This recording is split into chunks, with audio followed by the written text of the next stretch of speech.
канала нету. Я когда приехала сюда по объявлению, я в Молочном жила, а потом сюда приехала. Канал, думаю, посажу огурчики, помидорчики. Я все беру с базара. Ну, тяжело людям живется, очень тяжело.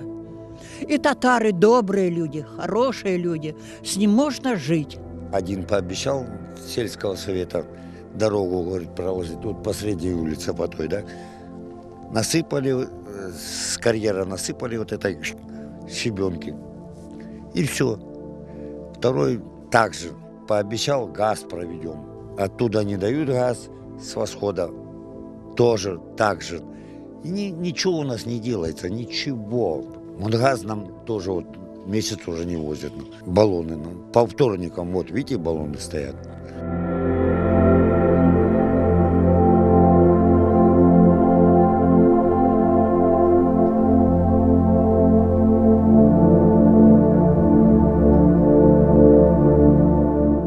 Я не вижу тут радости, не вижу, чтобы люди радовались. Медпункта нету, никакого буфетика нету, хоть маленькая столовочка.